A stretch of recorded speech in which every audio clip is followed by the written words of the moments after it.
What has been the reaction in America to the passing of Queen Elizabeth?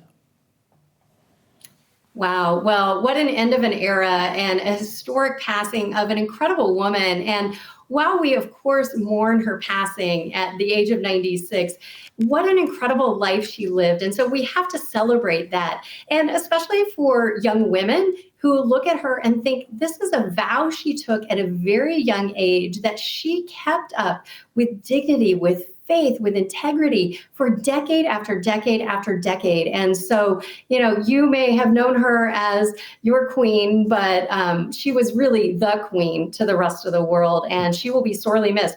I don't know that we will ever see anybody like her in our lifetime again. She was a very special woman who lived up to a very large calling. Beautiful, beautifully said. What happens? You've had a lot of talk now as to what's going on with the funeral behind the scenes. You've had some experience in this field. When someone like this passes on, what does happen? Yeah. Well, it's almost surreal kind of watching this, because I do know from behind the scenes working with President Reagan for 10 years, and then he lived for 5 years even after that. So for 15 years that I was affiliated with him, and then back to when he was president, there's a plan that's in place. And this plan gets reviewed yearly, if not more than that. And we go over it line by line, moment by moment, day by day. And you put it on the shelf or file it away in your computer, and you know that someday you're going to have to recall it. And when you pull that binder off the shelf and you open that document and look at it, and you pencil in a date for day one, and you know that this timeline has begun, there's this sense of finality and sadness, and it's almost surreal. You've gone over it so many times, and now you're actually making it happen.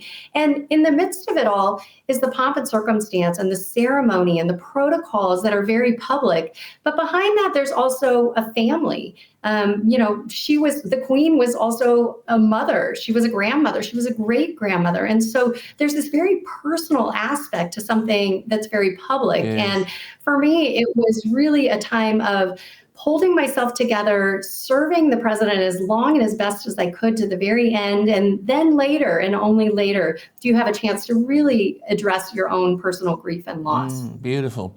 I mean, as you said, she was a light of goodness and peace in what is today a rather dark and tumultuous world. I mean, we always say no one's irreplaceable. I think she is. I mean, it's an extraordinary thing, isn't it, to think of an individual who lived her entire life in the service of others.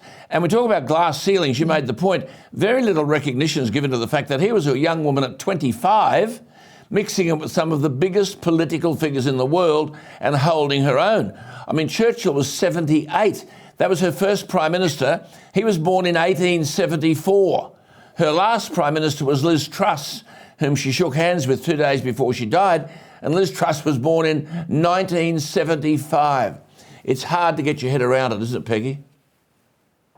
Really incredible. And she had a way of connecting with everybody. And whether you were male or female, young or old, she had a way of finding connections. And, I got to hear a lot about her relationship with President Reagan. He kept a photo of her and Prince Philip in his office every day in the post-presidency. He also had a picture of the two of them riding horseback at Windsor Castle. Right. And so there was a fondness, there was a personal relationship. They shared a devotion to country, a love of horses, a patriotism, and they shared a love of freedom. And even though the Queen stayed out of politics, we certainly knew where she stood, and she stood on the side of freedom. And even during the Cold War, she made her opinions known, and she was a great ally for the U.S. and a friend that we will dearly, dearly miss.